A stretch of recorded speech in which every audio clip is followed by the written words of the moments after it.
I'm BrianVee, and this is Why We Work. Today, I have the great pleasure of speaking with Michael and Marie Sherlock.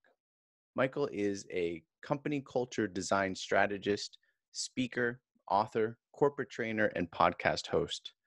Today, I want to find out 3 P's from Michael. One is, how do we reach our potential? How do we bring productivity into the workplace? And also, how do we bring positivity into the workplace? So join me in my conversation today with Michael and Marie Sherlock. I'm BrianVee, and this is Why We Work. Today, I have the great pleasure of speaking with Michael Sherlock. Good morning, young lady. Oh, good morning to you, Brian. Thank you for coming on. I appreciate you and the work that you're doing in the corporate world. Would you be able to, I just did give a little introduction, but one of yourself and just get us up to par where you are? You bet. Well, I call myself the Chief Potential Officer because when you run your own company, you can give yourself any title you want to. But my company is called Shock Your Potential. And we are a global leadership and professional development training firm, which really means that oftentimes businesses come to me and they say, we have a problem. That's usually the way the dialogue starts. We have a problem. And oftentimes it's with a leadership team, whether they're inexperienced or they're going through transitions. So we do training for them to help them align with better communication with their teams, understand communication strategies and how that can really benefit the bottom and top line of an organization. And we do it through a number of ways, but we also have a lot of fun in my company. So we have, a podcast. We have an app that has a lot of on-demand professional training programs for people to participate in. And we spent the last year during, some interesting times really trying to reach out to our kind of a B2C audience instead of just being primarily B2B. So we do a lot of things and we have a lot of fun doing it. Michael, would you be able to bring us back? We'll get into Shock Your Potential in a moment, but can you bring us back what would have been your first job? Mm. Maybe totally unrelated to what you're doing now. It may have made you $1. It may have been just a volunteer position. What was your first job? My first real job where I got a paycheck and had to learn what FICA was and who was taking money out of my paycheck. I was hired I was 16. I Nice. was hired at a jewelry store to be a gift wrapper during the holiday season.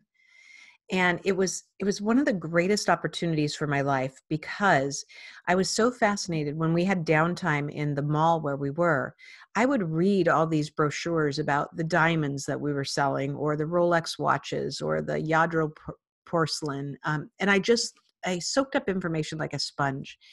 And the people that I worked with watched that and they saw me, just trying to learn more. I was constantly Mhm. asking them questions. And one day somebody came in and he was looking for a diamond engagement ring. And one of my colleagues said, why don't you go see if you can help him? And I sold that night a diamond ring. And I was hooked. I was hooked on sales. I was hooked on the Mhm. process. And when my manager found out what happened, I thought I might be in trouble. And he said, at 16 years old, you sold somebody a diamond ring? I said, yes. And he goes, we need to put you out on the floor more. I need to see how this works. And for the next 5 years of my life, whether I was in college, coming home from breaks, or when I was still in high school, I worked at that store. And I loved it. It was, in fact, when I'd come home for breaks from college, my manager would be calling my parents saying, when's she coming home? She want to Mhm. pick up some shifts? Why did you get that job? I mean, at 16, not many people are working. It's kind of a 50-50 for North Americans. Maybe you are, maybe you aren't. I mean, but you're getting, no one that I've spoken to yet has gone into jewelry at 16. I mean, I so know. you're up there already, but what got you out of the door? Well, I had a friend, actually a woman that I babysat for, and I babysat her children. So I guess, technically that might have been my Technically, first yes. job, but, Yeah. yeah, technically. But she worked for this jewelry store and she knew I wanted to do something different. And she said, hey, we need somebody to be a gift wrapper at one of our locations. And so I'm like, okay. And had no idea. I learned a lot. Like I made some mistakes. One of the first times when I got dressed to go, I was wearing jeans and a sweater. And my mom's like, I don't think that's what you'd want to wear. And I said, oh, Mom, they're new jeans or new sweater. You don't know what you're talking about. And of course I got sent home to change my clothes. So I learned some really tough lessons there too, but I sure learned a lot about not just sales, but really about professional environment and Mhm. what it takes to, you might not always look the part of what you're doing, but if you act the part and you understand what the expectations are of you, you can take that and really use it to propel your career. I walk by jewelry stores usually. I don't usually walk into them. Maybe I should more often. My dear wife would appreciate that. She But probably would. I find that they're empty a lot. And I think it's just because it's a high margin sort of product where you're going to get only a few people come in. I mean, it depends on the store as well. But here Mhm. where I am in South Korea, they have sections where products are sold. So you can go to the jewelry street. So you Oh have a yeah. lot of competition, or the towel street or the motorcycle street. So I look at them and I say, I feel bad for you, but when you make that sale, that's a nice big hefty sale. Is, Hmm. what more experience did you have over the 5 years there with the jewelry, and what has that taught you? Mm. Well, one of the things that was interesting to me there is that they did not work on commission. So Okay. you earned an hourly wage and you got paid more. And a lot of those stores are commission driven. And what it taught me, so, if you just fast forward to the end of my corporate America career, I was vice president of sales for two different global hearing aid companies. And I ran our US stores. And those were commission driven positions. And the distinction of understanding how to operate with people in a sales situation, whether it's commission driven or not, is really important, because if you're a great salesperson, even if you're earning a commission, you should never act like you are. You should Mhm. never have anybody know you make commission, because if you do, then you're probably trying to sell too hard. And so I Mm. was able to see in this really incredible environment with great people, at 16, that sales is not a process, it is an interaction, it's Mhm. communication. It's Mhm. asking people questions. "Well, what brings you in today?" "Well, I want to buy a diamond engagement ring for my girlfriend." "What do you want to spend?" "What Yeah. are you looking for? Do you know the design? Do you know the color?" And if you're not trying to end up with a commission, you will sell the person exactly what they want. Yeah. If you are a good commission salesperson, you will sell the person exactly what they want, Mhm. regardless of that. And I think I learned that so young. And it stuck through my entire career, because it really taught me that sales is about communicating and asking enough questions to make sure you meet somebody's need. I wish I met you when I was just coming out of university, because the idea that you're talking about here is what turned me away from sales. Because I felt, Mm, there's a stigma that goes with sales, and that mhm. is that coin, the other side of the coin you're talking about, where people are trying to land it. No, but if you're trying Yeah, to serve the people who are coming in for a product, or you may even suggest to them a product that they may like, but you're not trying to, you know, gain that money. It's not just another sale. It's that right. interaction. That's a huge point, and I don't think I really heard it articulated that well before. Yeah, it's always been my belief is that it's really that intersection when somebody wants and needs something and you can provide it. Mhm. And if you have asked all the right questions, you will know exactly when they're ready. And Yeah. so when I taught my salespeople who were commissioned hearing aid salespeople to ask the right questions in the right way, understand that that person may not buy today. And that's okay. But Mhm. if you've asked them the right questions in the right way at the right time, they will come back to you when they're ready, which means that you're not trying to push or pull. Yeah. You are just providing that conduit for when and where they're ready. And then if the sale doesn't go for that push-pull sort of character, you're becoming desperate, Right. right? And then there's Right. this sense of urgency, and then you're, as the buyer, you're just standing there watching this poor salesperson either try Yeah. too hard or fall into desperation. Yeah. Well, and even I'll give you a really quick story about another realm of it. To your point, there's a lot of people who think that sales is a dirty word. And so that means that by nature that you are a charlatan or a used car salesperson, which is unfortunate that people feel this way. But I did have an audiologist that I worked with once who, when I realized later, this was the fourth time these people had come in, they were ready to buy hearing aids for the husband. They were ready. They asked her at least 7 times, what do you recommend? Now, let me just put it in perspective. This is an office in a very high net worth area. So they have high net worth clients that come in. And when they came in, this couple said, we're so sorry that we're late. We were just making the final decision on test drive between 2 cars. And I said, oh, what kind of cars? I said, one's a Lexus and one's a Mercedes. So that tells you something. That tells you something about their buying power, right? And as they went through, they kept saying, well, what do you recommend? And I couldn't by law interject in the sales process because I was not a licensed hearing aid salesperson. But at least 7 times that salesperson, that audiologist would say, well, I don't know. It's kind of this. We could do that. We could do that. And later I told her, I said, when they left again without purchasing, I said, you have done them a disservice. They asked you, what do you recommend? They want a recommendation. If you fail to give that to you, you have failed them. You have failed them. And I offended her. I was a little frustrated in the process, but she did eventually sell them a set of hearing aids, but it was 3 more appointments later.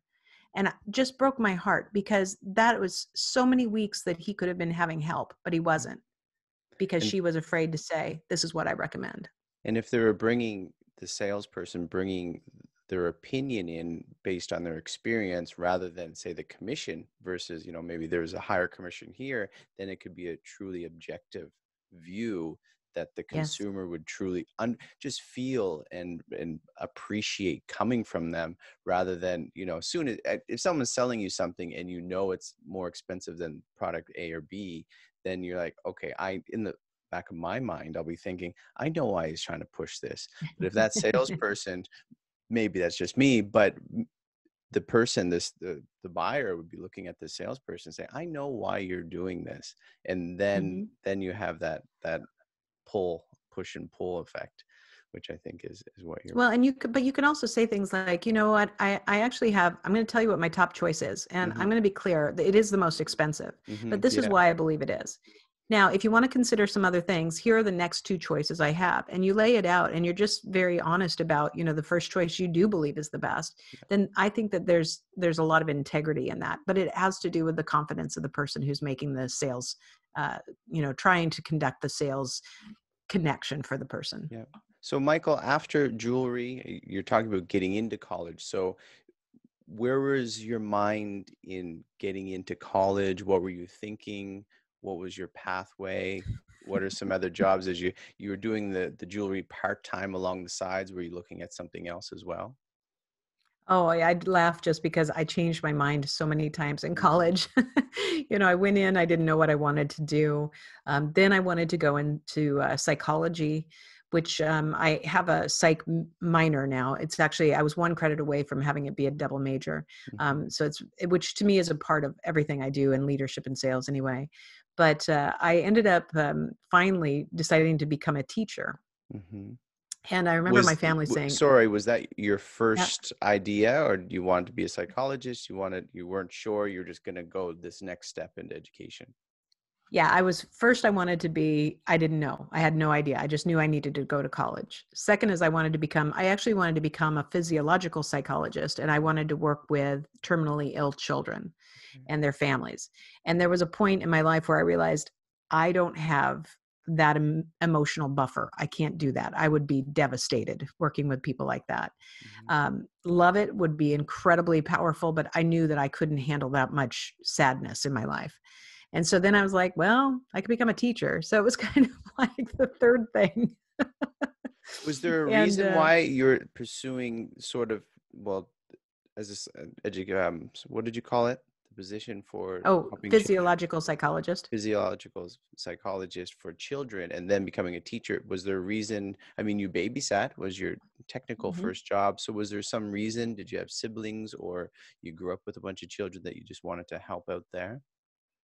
No, the strange thing is I'm the last of 6 kids. So, and I love kids. I always Well, you had babysat. 6 kids. There's one indication, I think, or Yeah. there's 6 Well, in your family. yeah, exactly. But, I was the baby, so no, they all took care of me. Mhm. But I was really fascinated.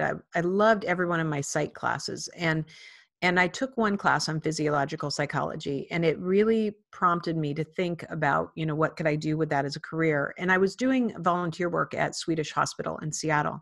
I didn't really work with the kids there at all. I worked with adults, but it drew me in. So I think there was always something that wanted me to work with kids. When I got into teaching, I found that I was not really happy with the um, the the politics of teaching. Mhm. Mhm. I was very disappointed. What were you teaching, or what was I your was major? Yeah, I got hired. I only taught 1 year, Yeah. and I was hired on a grant for at a Catholic school. I taught seventh grade literature, and then for the other however many periods of the day, I taught computer classes. And they go, "We need a computer teacher." I'm like, "Sure, I can do that." Had no idea.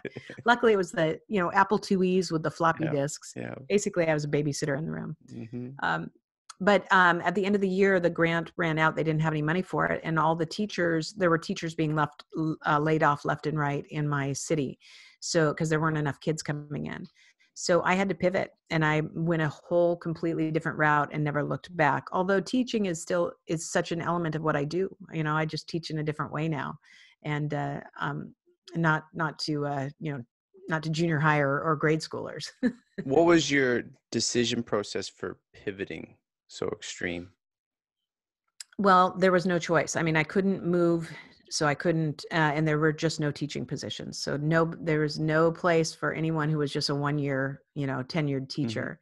So I started looking at anything else that I could look at, and I actually got hired by a nonprofit as the director of education for a money management company. So that was a credit counseling organization.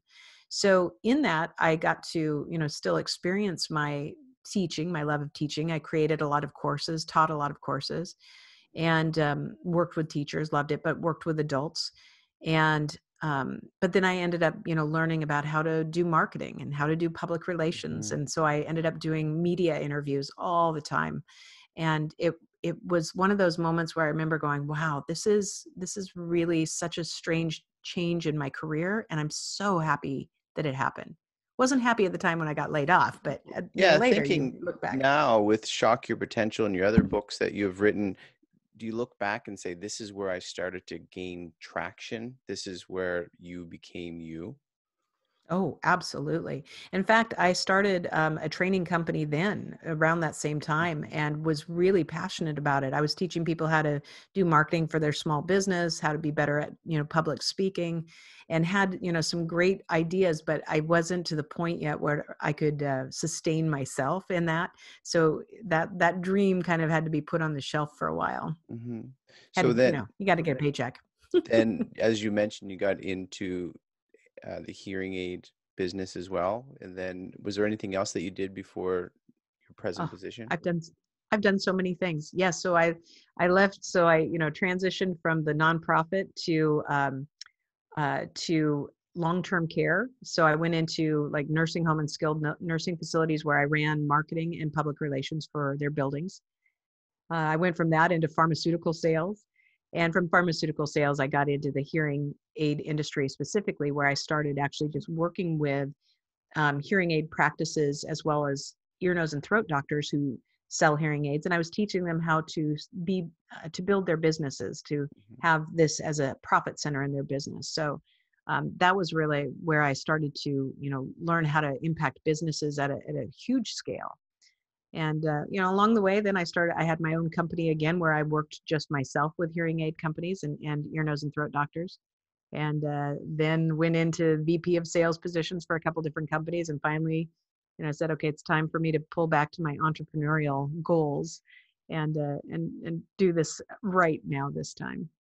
Well, and I asked that, and some people think it's sort of, oh, I did these jobs. But for listeners, to show the nonlinear path that people go Yeah. to is, I think, one of the most compelling ideas or concepts of work. and we're Hmm. learning, we're developing, and I don't fully understand it, but I know it's a good thing because most people in the world Yeah. at any time in life or throughout the centuries, years ago, maybe it was more common, but you started at one thing and you didn't stay with that thing all through your life. And this is where we're learning. I mean, and also where people have a job, they want to change it, or they lose a job, not to be so discouraged and not to get down on themselves, to know that other people, look, this person here is successful and they had 5 other jobs along the way. And like Little Red Mm. Robin Hood going along with their basket and just gaining more experience and just learning more things along the way, and then becoming the person who they're most comfortable with, they're at their highest potential. But it was a path that you couldn't have foreseen when you were younger, thinking, oh, I'm going to do this, this, this, and this. But looking back saying, well, some was difficult, some was a little bit easier, but I know that it was all beneficial for my career and my work. Yeah, I feel that same way. It was really interesting. I was interviewed when I moved from pharmaceutical companies from one to the other, because I worked for one, and then I worked for Eli Lilly, and after Prozac went off patent, they had a massive layoff. So I was part of a layoff, and I was interviewing with a different pharmaceutical company, and they asked me how I would describe in writing, like a diagram, how I would describe my career. And I'd never had anybody ask me that before. It was really interesting. So I kind of started with this spiral, Hmm. and, I kind of went out, and then sometimes part of the spiral would get a little wonky, when maybe I didn't make the best choice. Like, I didn't even tell you that when I left the nonprofit, I got offered a position to be an executive director at a very small nonprofit. And at that point in time, I wanted the bigger title. So I made a leap that didn't put me backwards financially, but it wasn't moving me up, but the title moved me up. Hmm. And I was there for 6 weeks when I found out that the nonprofit had no money. I mean, by that time, I had really gone through all the, accounting and everything. And went to the board of directors and I said, how could you hire me? We're out of money. And they said, well, we hired you to write grants. I said, grants take at least 6 months. You don't have operating expenses for me. I can't pay myself. I definitely can't pay my employees. And it was a huge lesson for me. And luckily I found another job, but that was a weird, crink in the non-linear path. Yeah. But all of those jobs taught me something, and I'm very happy. I know my job history, my resume looks a little interesting, but every job that I took, other than that one, was always something that someone offered me. In those days, a recruiter came to Hmm. me, somebody knew somebody. They were always steps up. Hmm. So I didn't worry about whether or not there was a long time. Now, from now where I am now, and I look to hire people, I don't like to see a lot of big jumps on their resume in fast motions, Hmm. because it makes me a little nervous. Yeah. But I do ask people, I always ask them this question. I say, walk me through your career. And I don't mean tell me job by job by job. I want to Hmm. know what prompted you to move from one job to another. Very Was interesting. because I want to know whether or not, are they moving because they're unhappy? Hmm. Did they move because, like me, they got another offer and they couldn't say no? So I'm Hmm. going to learn about them to see whether or not they're going to be a stable employee. And Yeah. sometimes a lot of those jumps are very concerning for a hiring manager. Yeah. But other times, what you're getting in that person. And that's really important, I think, for people to reflect on why they change and when they change. And sometimes they're good decisions, and not all of them are good, because if we run too quickly, and even if it's not the greatest situation, not only is it not always better on the other side, but sometimes that means that you're not willing to go through the hard stuff Hmm. Hmm. to really learn something in the process. You're highlighting a very good point, and I think people would do well to pause, slow down before they're jumping from job to job, because what you see on your resume or what you would be looking at someone's resume, there's a lot of indications there in between the lines that you're able to notice and realize, and maybe some alerts that the person who holds the resume is thinking, hey, look at this, I got a whole bunch of stuff. Or, I was at one job for a long time, maybe too scared to leave, even though miserable. One way or Right. another, there's a story behind all of that that we don't usually think of too often. Yeah, and that's a great point because there are a lot of times when people would apply for positions with me, and I'd look at their resume and say, "Wow, you just worked at some place for 20 years. What happened? And what does that tell me about whether or not you're going to be able to adapt to a new situation?" Michael, what is it that you're doing now? So we can get into the weeds of your life now and the things that you do each day or throughout a week. Gosh, well, that's a good question. What do I do? What do I do day to day? Yeah. Day to day, I like this week, for instance, this Mm-hmm. is my podcasting week. Yeah. So for 1 week a month, I tape all my podcasts for that will air 2 months from now. So I've taped all of my February podcasts. So I like to batch. I like to find, what I can do in group. I've learned that the hard way Sorry, about that's how to. I hear people doing that a lot. What is the benefit? Because podcasting is becoming, a household name nowadays. And if you Mhm. if you don't have one yourself, someone else does. But what is the benefit of batching them and putting them together and then releasing them later? So much. Well, for me, first of all, I can be too easily distracted. Hmm. So when I started doing this in September of this year, so just a few months ago. Prior to that, I would just tape them wherever. But then if I were really working on a project and I had to stop and do an interview, Hmm. then my mind was not completely on the interview and it was not completely on the project. And so I realized that this was kind of an insanity thing with me. So the moment I stopped and I started doing this in a 1 week block, then I can focus on every one of my guests and I can take the time to prep for them. I can, even if I have them all back to back. So Yeah. it keeps my mind working much more clearly. I mean, even on a side, that's helpful information for anyone in any realm, in that if Yes. you have something on your plate, you know, or if you have a lot of similar things, get them off your plate and then you can focus on something else or something better or something more productive. But when you have, and I spoke to someone before in an interview, and if we were talking a moment ago about being married, and if I have a problem or there's some issue, if my dear wife asks me to do something, and if I'm not going to do it right away, it's going to be eating at the back of my mind when I'm at an interview or speaking. If there's something coming up, Yeah. or if you don't clear those things away, then you can't focus on the real thing that you want to be doing or you should be doing. Right. And so it's really forced me to make different changes about a lot of things in my business. And so, for instance, I started blocking off every day 8 to 9. So, as you know, you can access my schedule with my calendar link. But I know that between 8 and 9, that's when I need to be, checking my email. I need to be organizing my day. And I don't want someone in that first spot because then I feel rushed and I am Hmm. concentrating on something that's still those other things in the back of my head. Yeah. Consequently, I was just doing a training today that's about understanding, kind of my mindset, being a highly sensitive, meaning I can get distracted easily. And one of the things that I implemented beginning well, not next week, but the week after that, because of Hmm. other things going on right now in the time of year. But I'm going to block off. I blocked off for all history to come Friday afternoons now from 3 p.m. on because I want to take that time to wrap up my week.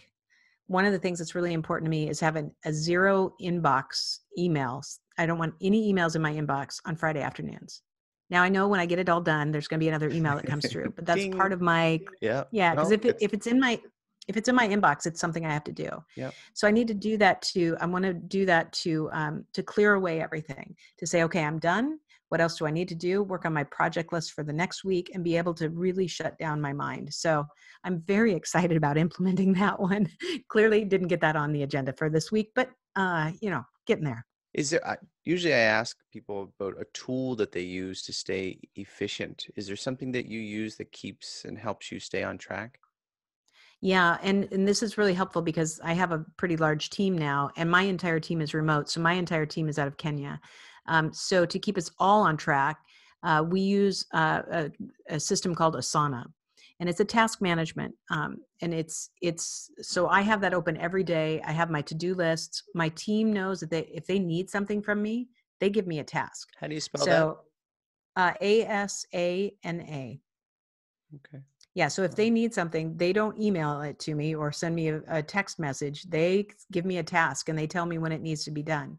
And if my team sends me a task, I know that I owe it to them. Just like when I have tasks for them, they deliver on them all the time. But that way, everything is always in a list somewhere. Yeah. And it's very satisfying. It's not as satisfying for me as writing and crossing something out, but checking those boxes and see that I have them done. And I'll tell you, my assistant, when I don't have things all done, she's on me all the time. Like, you got to get this done. I don't like seeing the red things on your calendar. You can get an erasable marker and just write on your computer screen. Done. Exactly. I got it done. So besides your podcasting, what do you do through the week that helps keep you productive or keeps you going? Yeah. And I was just going to say one other thing about the batching of the podcast, because when I do it for, 2 months ahead or 6 weeks ahead, then my team has all the time they need to edit the tapes, to create the social media posts, to, put the show notes, to put them on on our Podbean site so that they're ready to air. So when I do things earlier, my team is not rushed. Yeah. They don't feel pressure. They have plenty of time to get things done. And so what that does then is, so the rest of my week then is still, Michael, besides that, you're making a really good point. You're being considerate of your team. Yes. Right? You're being considerate of other people okay, I got to get this stuff off my list.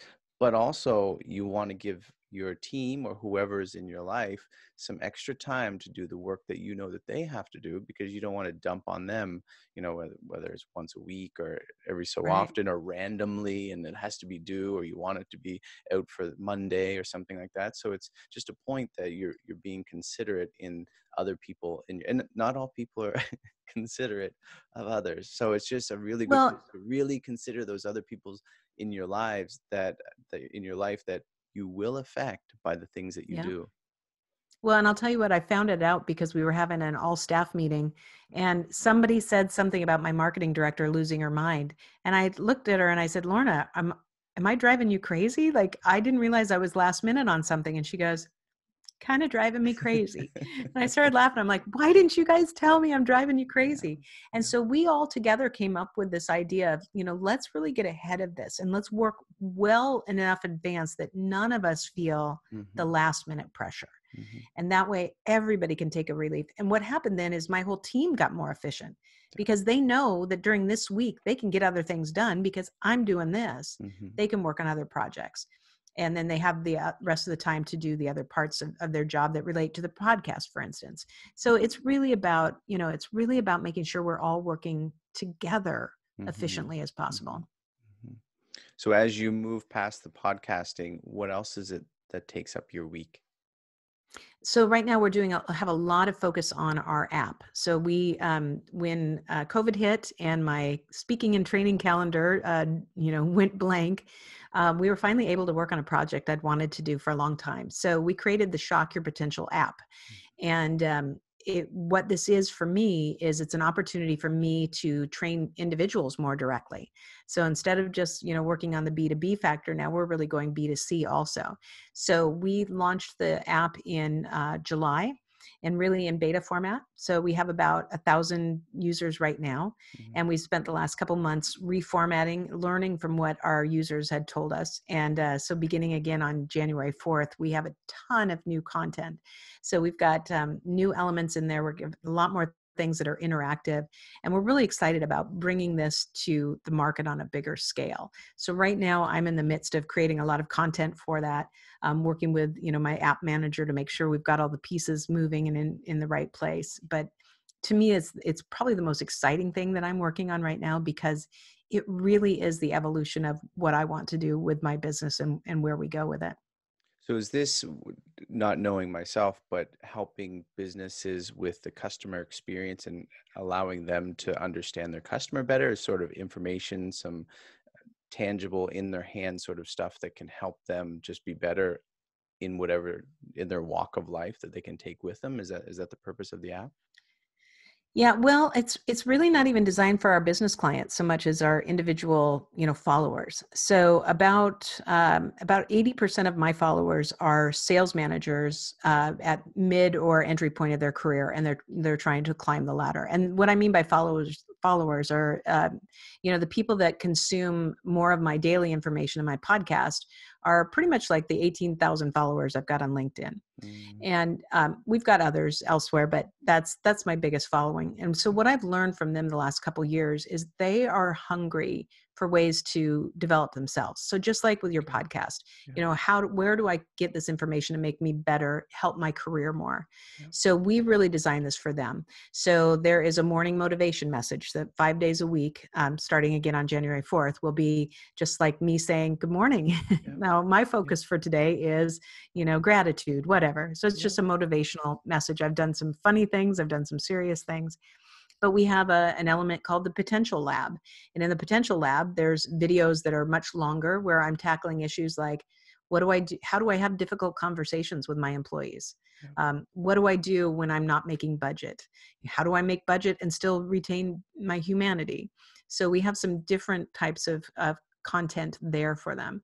But we're adding a bookstore. We have a side hustle room. So people who are like, I want to have something to do on the side that maybe it might become my full-time job. So I'm interviewing all these entrepreneurs about their side hustle. So it's a really different avenue for us to be able to reach our followers really directly and be able to give them content and training that will benefit them and their careers. And a lot of it is free. Some of it has a $6 a month membership, Yeah. but it's really designed to kind of have us reach people in a completely different way.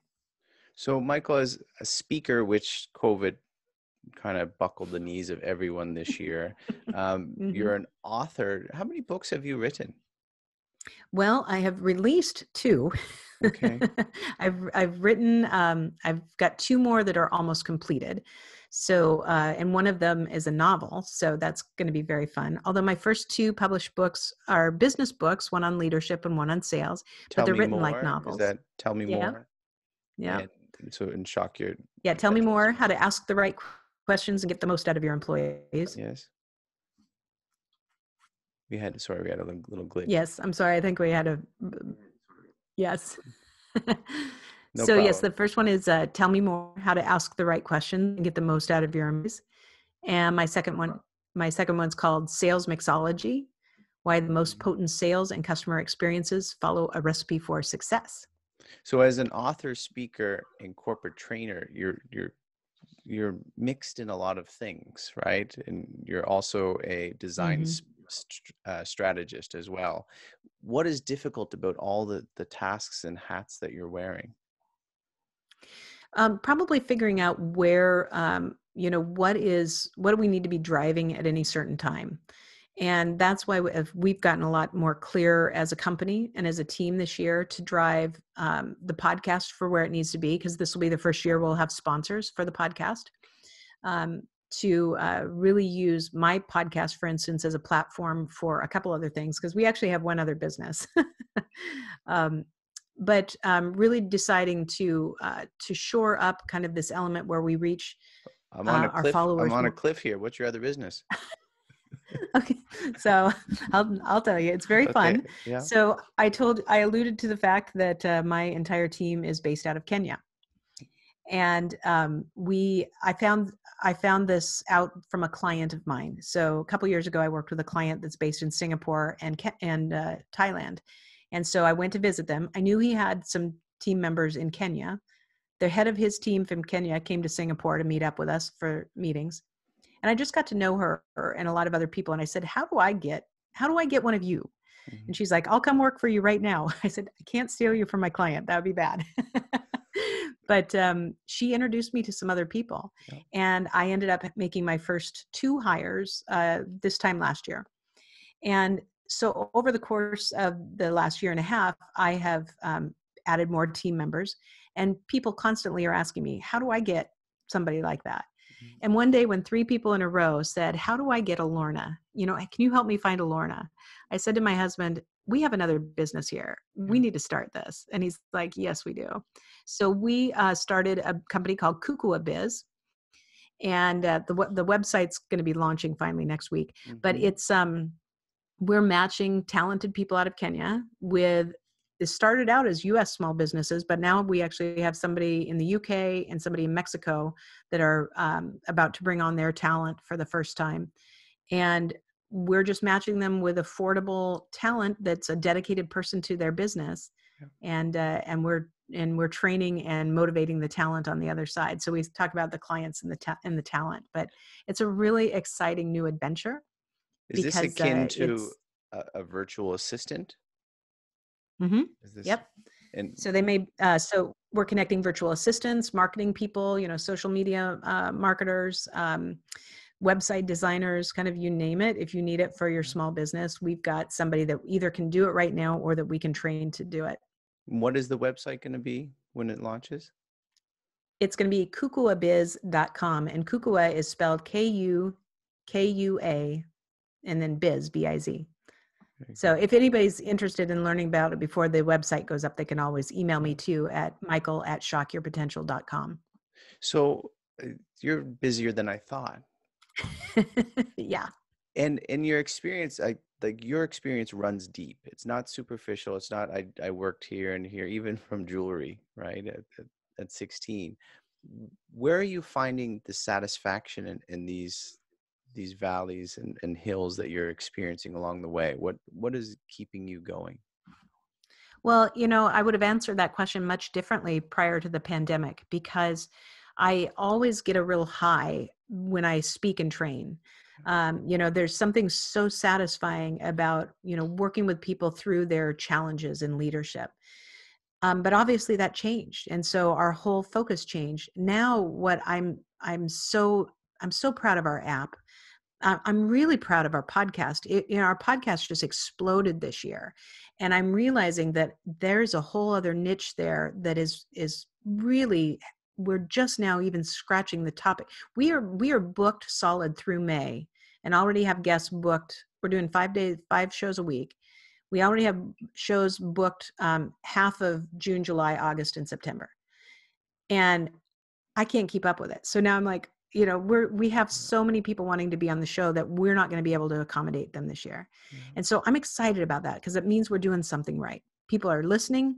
People want to be on. So the only down I have is I can't do everything all myself. Mm-hmm. So now I have to say, okay, what's the next thing that we really focus on and really take it to its full fruition. And my work with KuKua Biz, I think, is now what I see as the conduit between what I teach in leadership and sales and interacting, and how we're going to teach these incredibly talented people from Kenya to learn how to be amazing in a global world, and then really bringing that to light with businesses. So it all gets me very excited.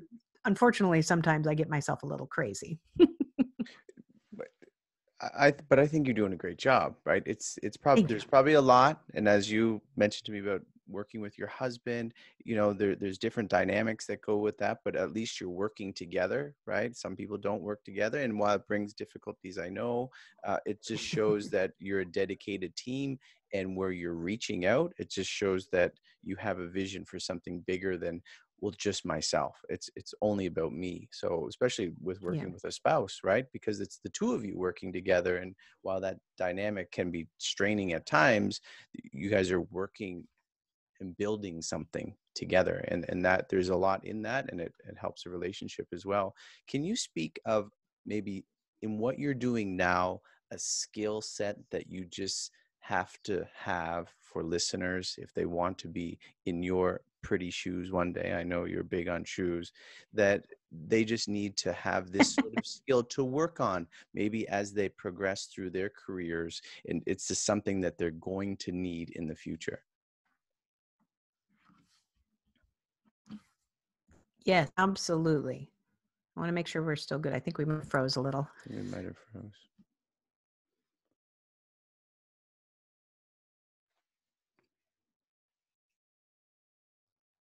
Hello?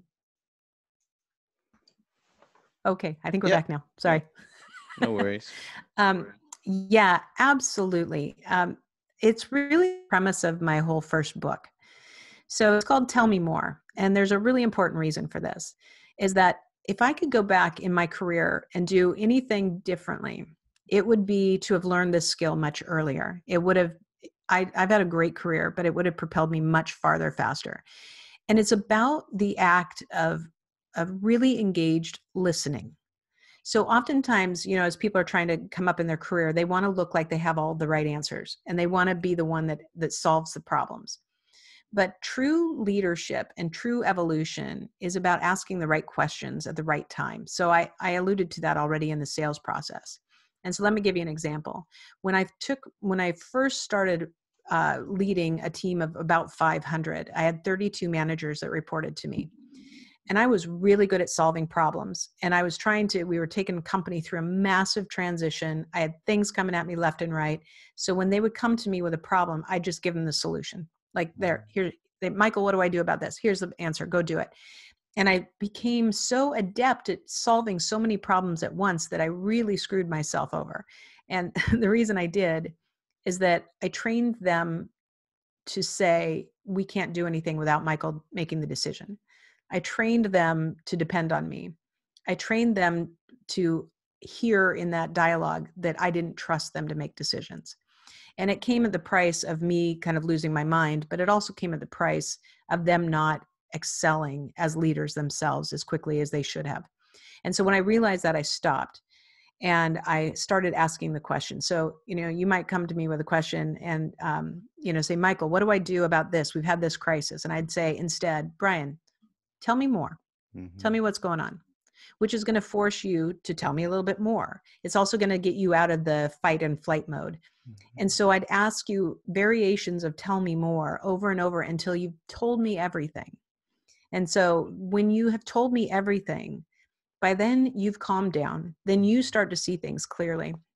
And I always talk about it being like, if you've ever packed a suitcase so full that you have to sit on it to zip it up, and you realize that if you zip it up and you put that under the airplane, it's probably going to pop out anyway, and all your clothes are going to be over the bottom of the airplane.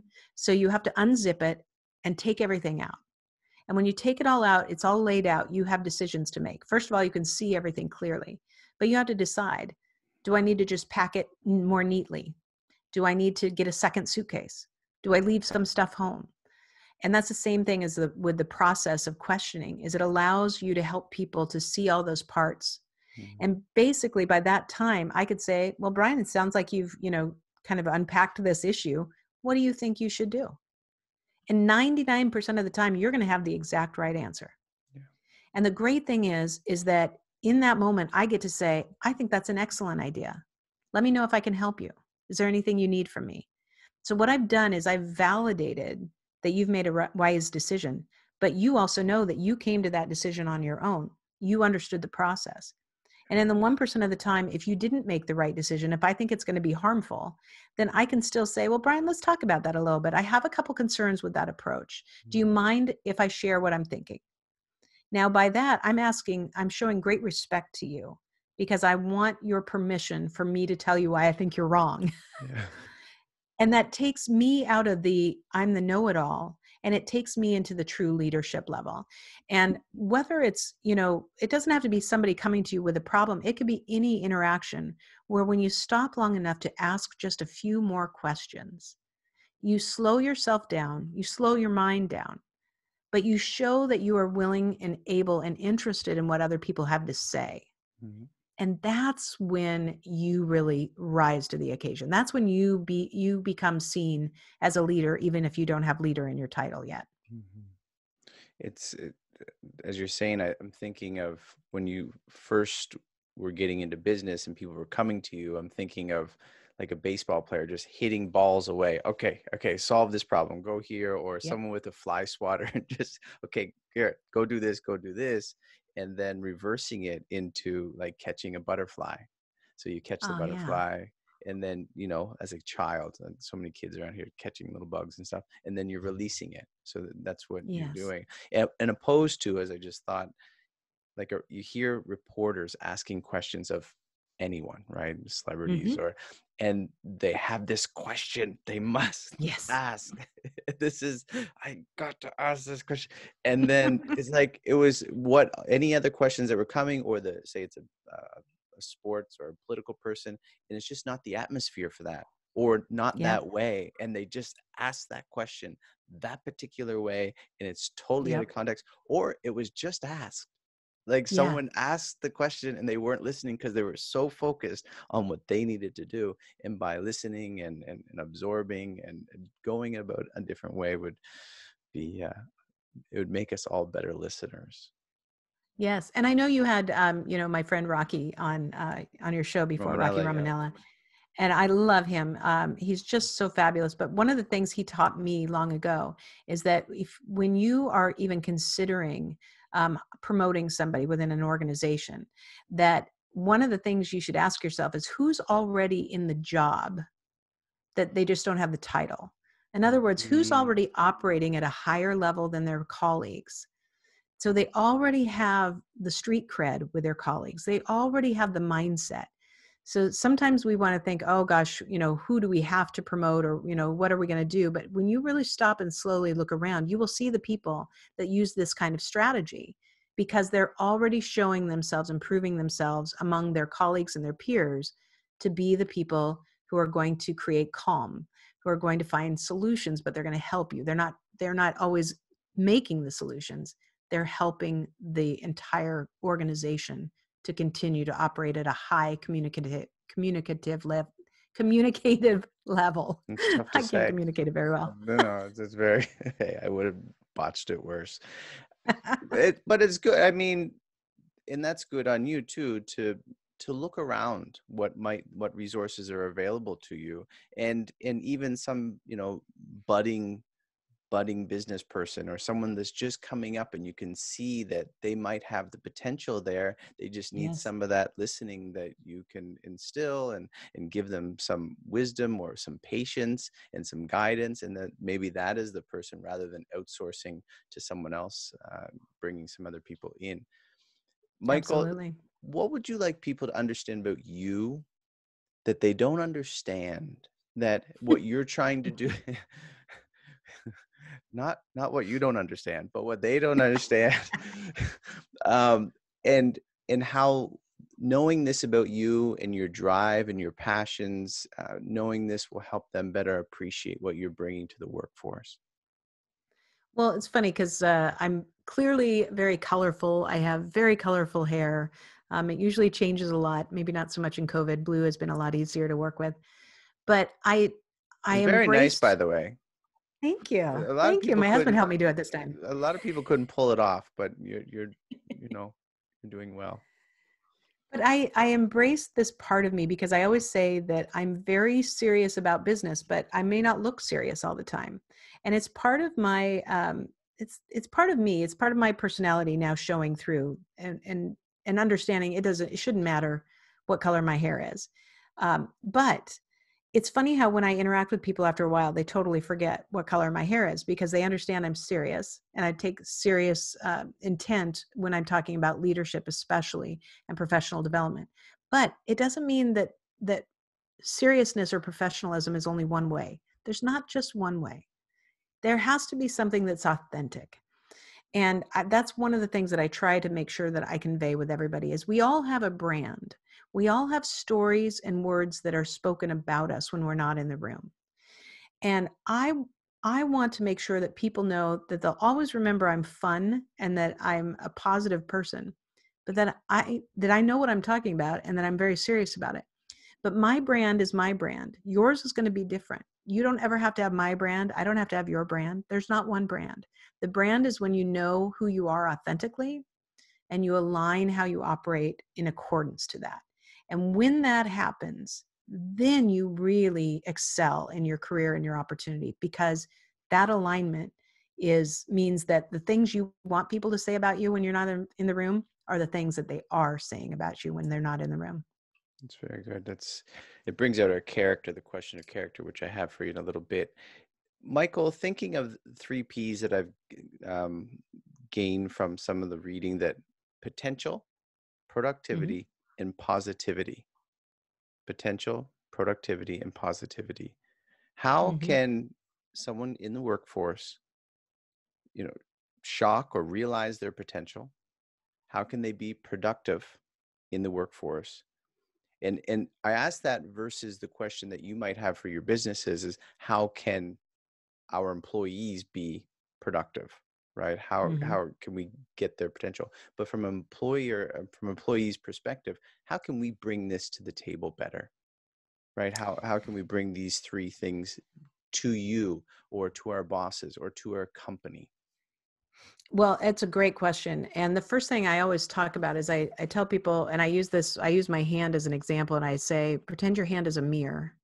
And you need to look in the mirror often. We all have to look in the mirror often. And the first step is really identifying, am I meeting expectations? And if you don't know, then you haven't communicated. You have not, you may not even know what all the expectations are, but you definitely haven't communicated with your superior, your leader, to Mhm. find out. And sometimes people don't want to ask that question because they're afraid of the answer. And if that's the case, then you're definitely not meeting expectations. I mean, you're just not. But anybody who wants to be more productive and really have more potential has to be willing to always look in the mirror. And I, from early on with my career, I was constantly going to, seminars. I was listening to tapes on, books on tape. I was reading books prolifically to try and make myself a better leader and a better salesperson. And I think that desire to always strive for more will always make you more productive because you are always looking at yourself in the mirror and saying, how do I stand up to this? How do I measure against that? But at the end of the day, you will never achieve all you want to do until you can have honest, clear communication with your boss. And sometimes that's not easy because sometimes your boss is not the best communicator either. Mhm. But to find the way to get past uncomfortable situations and say things like, I'd really like to just sit down and talk about how I'm meeting your expectations. And I don't mean asking for a performance review because from a leader's perspective, that means I want more money. Mm. So I'd want somebody to say, hey, I've really been trying to work on myself. I want to make sure that I'm meeting all your expectations. I'd like to just have a couple dialogues, every couple weeks and have you give me some pointers, give me some advice, tell me where I'm going right. Tell me where you think I still need to increase what I'm doing. Would you mind if we had kind of a standing every other week meeting for 30 minutes? These are That will hard tell a questions difference. to ask, right? So Hmm. if someone's able to do that, I mean, like that's like asking your spouse, where am I falling short, right? Like for you to Yep. stand up and to say these, like, so for a listener, it's not easy. I mean, it gets No. easier over time, but maybe it even doesn't, right? Depending on the situation and the scenario, Right. it might be even a harder pill to swallow, to humble yourself and to go, where am I falling short? Those are hard. Just Hmm. to acknowledge that this is not easy. Yep. You're being vulnerable. You're opening yourself and saying, where are my faults? Please tell me Hmm. in a nice list order so I can. Well, and you probably don't want the whole list at once No, either. But, no, like, it's so for instance, true. if I'm a salesperson, I could say, I've really been working, Brian, on my closing skills. And here's what I've been doing to try and get better at it. But I'm finding that my closing rates are still not improving. I would really love some advice and guidance. Would you mind working with me? Because Mhm. you're going to say, sure. I mean, any rational person is going to say, sure. Yeah. So then I can be very specific about what I'm looking at. But yeah, you have to be willing to take it too, because you're going to get some pretty honest feedback and it's going to be hard. So you have to make sure when you're looking in that mirror, I can take it. Whatever they say, I can Yeah. take it. I'm not going to, it's not a mark against me. Yeah. It's really designed to help make me better. And I really want to be better. Yeah. It's not personal. It's to help No, you and to raise you up and to be all that you're able to be. What about positivity? How do we bring that positivity in? I'll tell you, I wish I would have figured this out a lot longer too. Is for me, my positivity is something. It's like a well, and sometimes it can run dry if I Mhm. haven't taken care of myself. So self-care is really, really, really important, and that means having boundaries. That means understanding, why it's more important for me to batch my podcast episodes rather than having them willy-nilly. So I know clearly when my well is running dry. But one of the things that I found about 7 or 8 years ago was mindfulness and meditation. And that is so critical in my ability to clear the cobwebs Mm-hmm. and to really, really find mental space to keep my positive energy going. And even on my app, we have a meditation room where I have a couple people that I've interviewed, including one who I just fangirled over him. His name is Glenn Harold, and I listen to his stuff almost every single day. He does hypnosis meditation, and you got to be dedicated because it's about 30 minutes of your time. Mm-hmm. But it's so powerful just to find space in your head, because if we don't have space in our head, we respond quicker to things. We, have more fight or flight. We have, more fear. And the more we can give that mental space, we clear out all the cobwebs and it keeps the positivity right up front. Yeah, I find it hard to, and I'm sure I did in my lifetime. I know I did it, but just waking up and starting your day without some sort of pause. It's just, Hmm. okay, here I go. Like it's Yep. like, how do you know you're starting on the right foot, right? How do you Yeah. know? Like it's not the right way to do it. However, someone starts their day by just Yeah. throwing those feet down and going at it again. You Yeah. gotta take a moment. Yeah. Michael, Totally agree. what about people thinking of babysitting for you or getting into jewelry or switching your careers a few times? People who are in that same position, getting their first job, maybe switching a position. Do you have any advice or a tip for them into just starting in work? Yeah. Well, first of all, no matter if you did get a degree, it really doesn't matter what your degree is in. I always tell people, don't be so certain unless you know you want to become a doctor or a lawyer. Hmm. Most degrees are really flexible. Getting a degree shows that you have commitment to an education, but not everybody needs a degree, so it's not the end all be all. But if you don't, then make sure that you are okay with that in your own head, because you have to be okay with it in order to sell to anybody else that you're okay with it.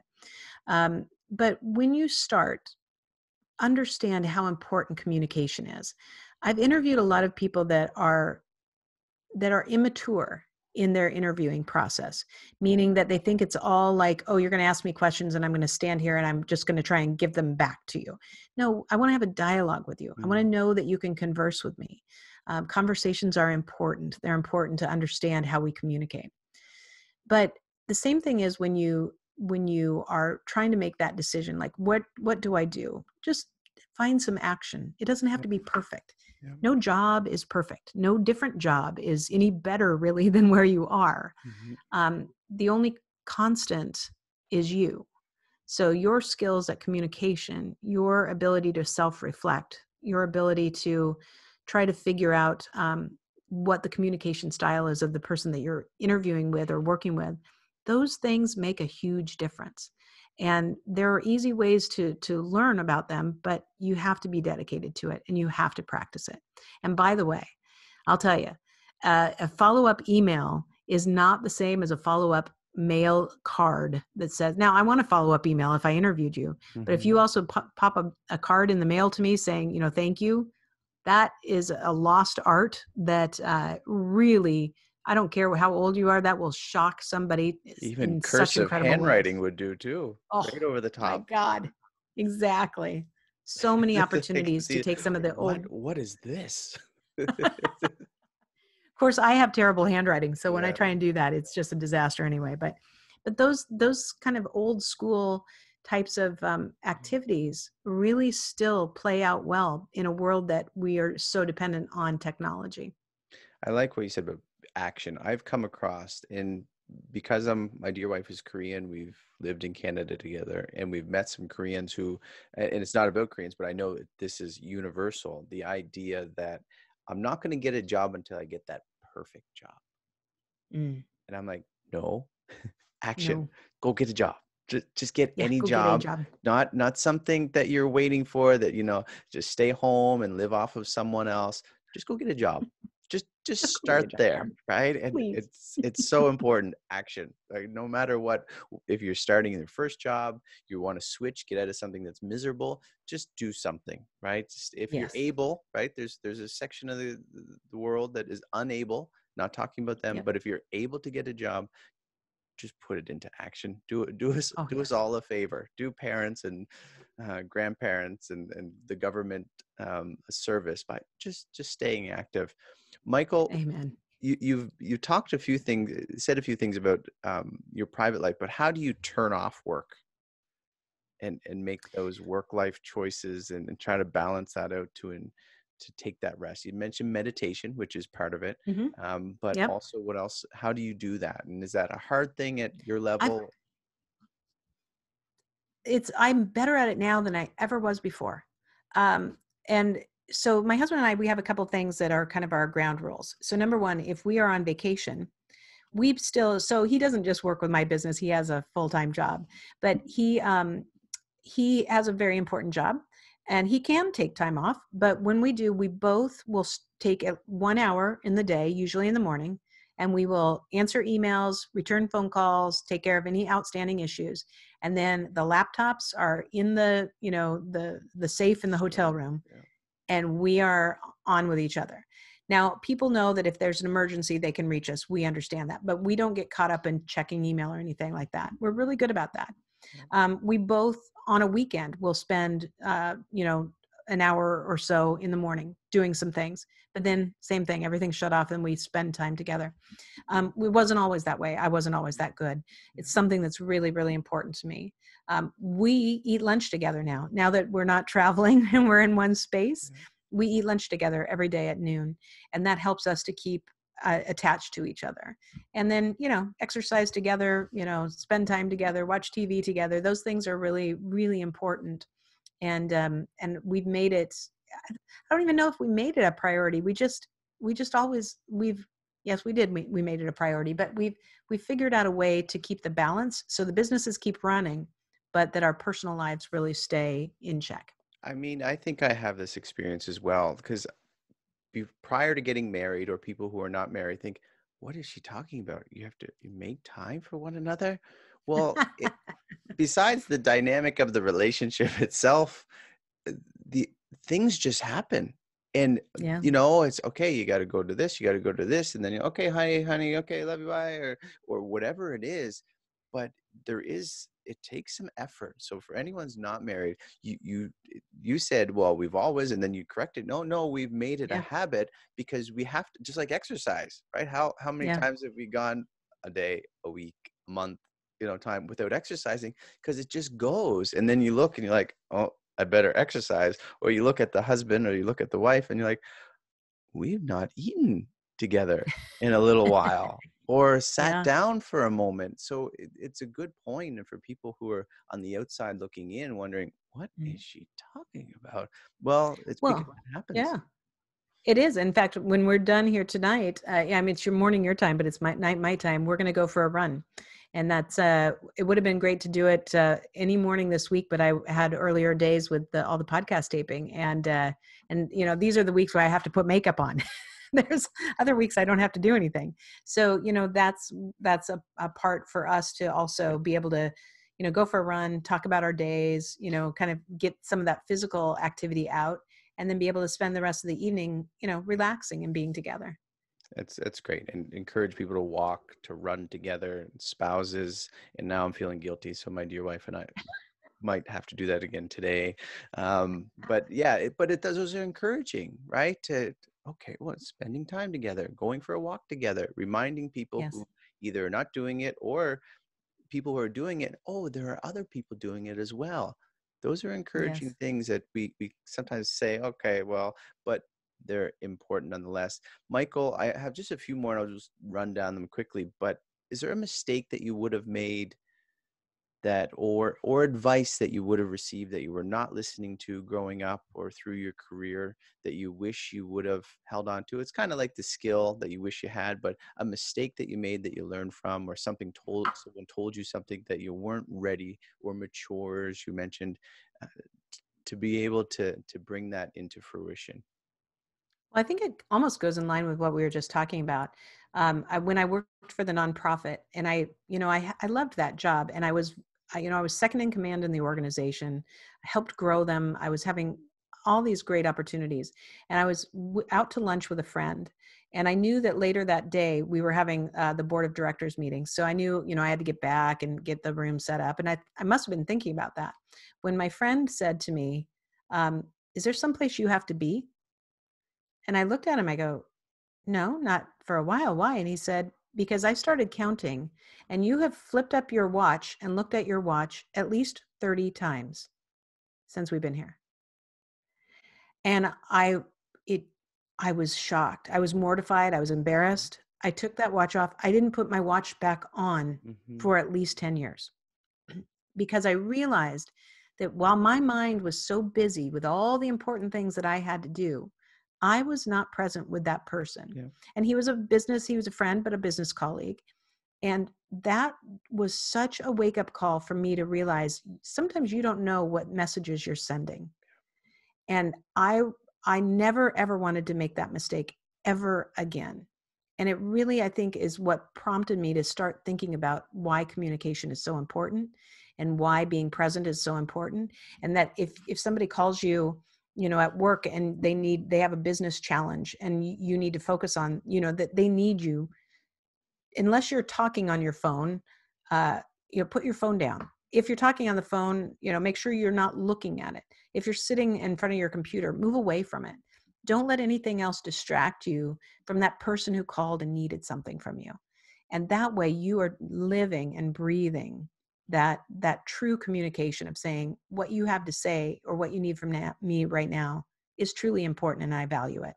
It's almost becoming cultural, right? It's culturally acceptable to live like that. So yes, you're to be talking to somebody and going, yeah. My phone is always upside down when I'm taping a podcast episode or anything because I don't want to see the bright light of it. The challenge of communication. Can you speak of the challenge of character in a career? It's sad that the first thing I will say is that I've seen more examples of bad character than really dynamic positive ones. Now, that's not to say that there aren't some that are just kind of okay. But I have witnessed people that truly, I don't know how they can live with themselves sometimes, just in terms of how they talk to people or treat people or the way they approach things. And that's where the mirror really comes into play. But on the flip side, some people that go unnoticed, I would challenge them to say, continue to look in that mirror and say, why do I not stand up for myself? Or why do I not want to stand out a little bit? Am I really showing all that I can be? Then when you have people that are, really overly, happy and gregarious and the jokesters, those people also need to look in the mirror and say, is that too much of that? Yeah. So that the constant ability of us to really look at ourselves and understand our character is really important. And I'm not saying I've ever been perfect because I'm not. I make mistakes all the time.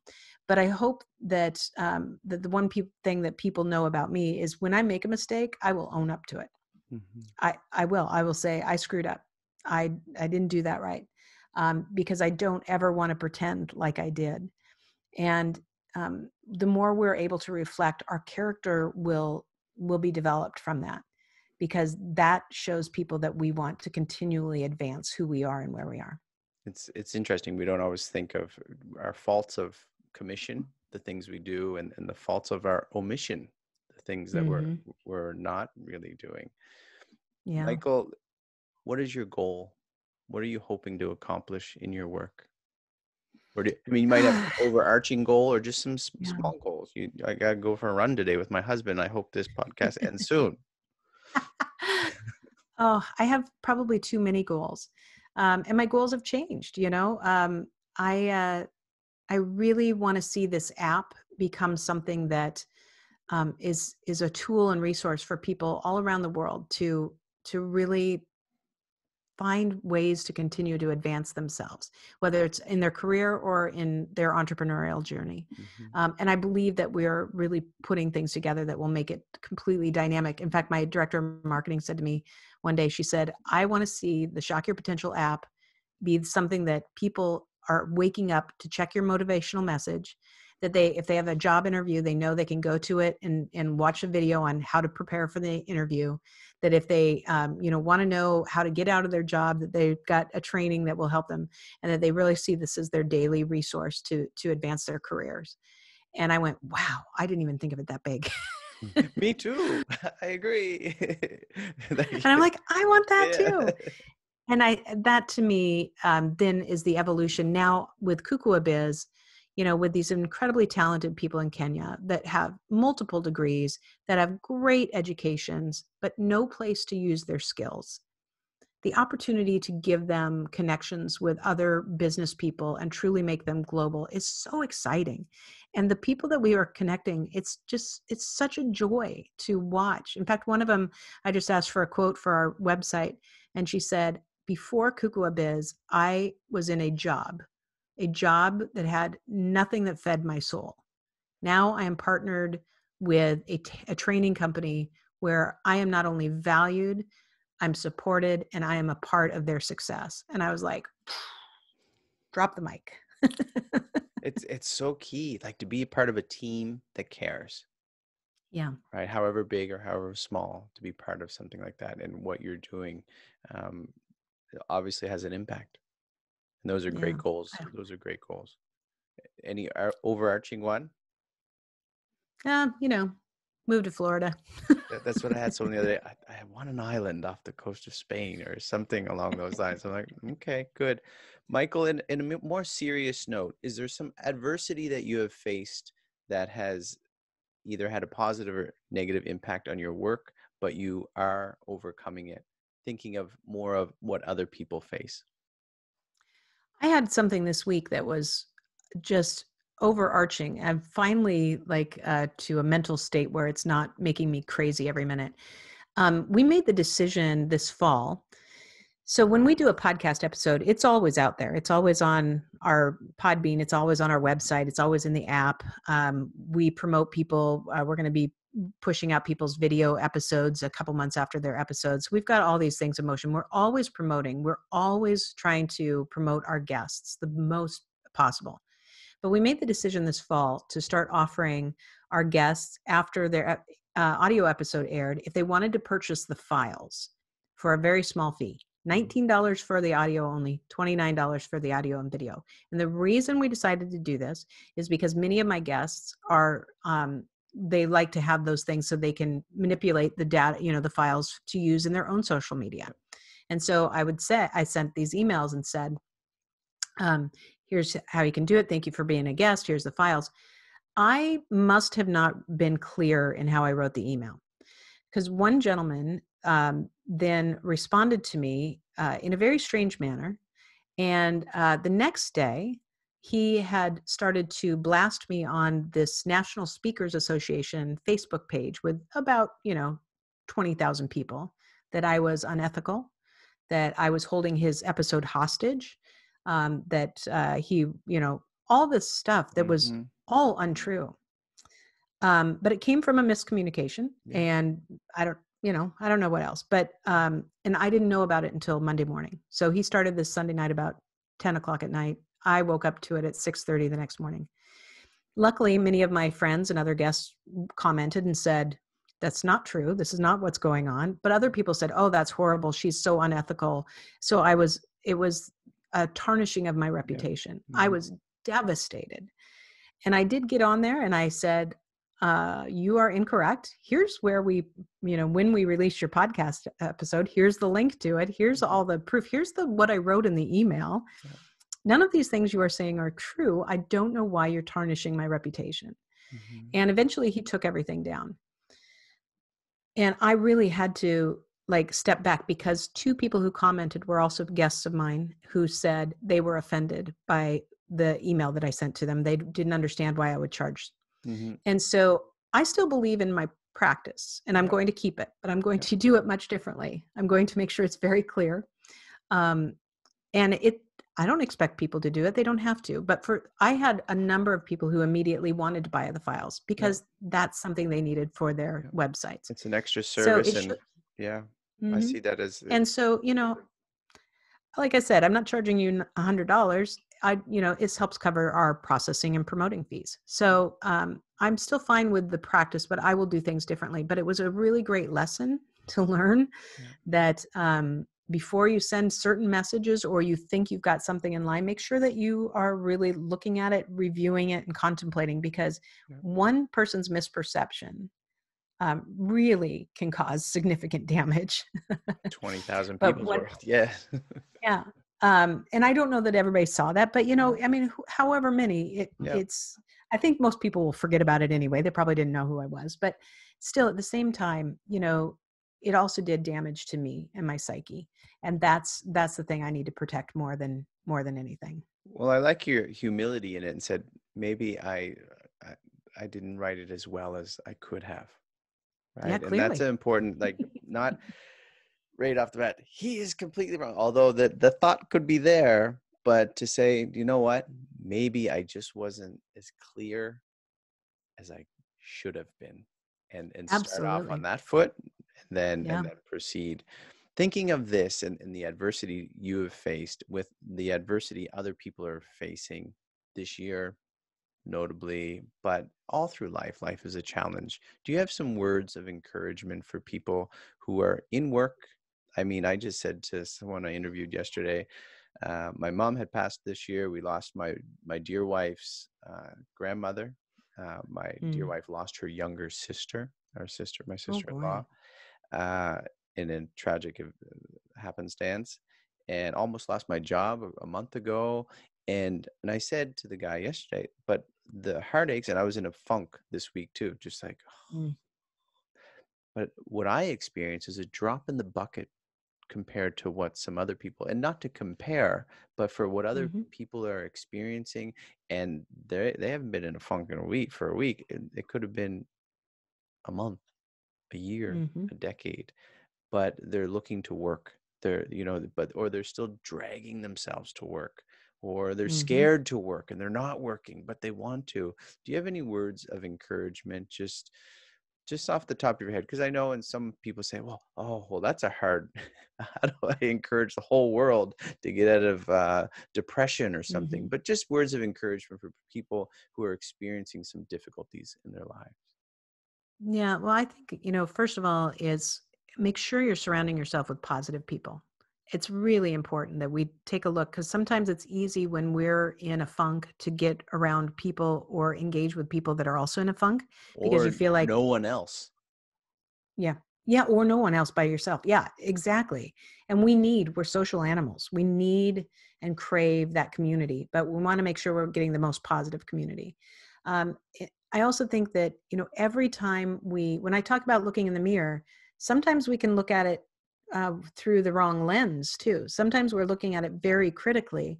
I, I, I try and make sure for me at least, that I'm not looking at it to say, what's wrong with you, Sherlock?